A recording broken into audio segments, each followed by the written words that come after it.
এটা আমার মা জমাইতো, মারা গেছে 4 বছর আগে, সে মারা গেছে। আমি জানি না এটার মধ্যে কি আছে, আছে অনেক কিছুই আছে, কি আছে আমি জানি। এটা আমি দিয়ে গেলাম।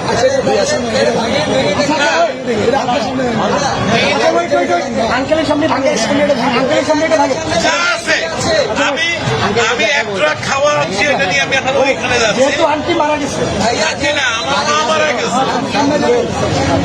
এটা তো বহু মূল্যবান, মানে আমার কাছে এটা অনেক মূল্যবান, টাকাও থাকে অনেক মূল্যবান। আপনি কি চান আপনার সামনে আমরা এটা আপনি দেখতে চান? যদি চান, আচ্ছা আপনি চাই।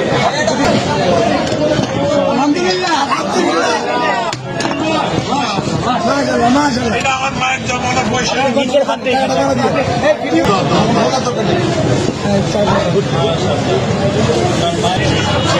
তোমরা এটাকে সব ব্যবহার করবো, এই আশা আমি আছি।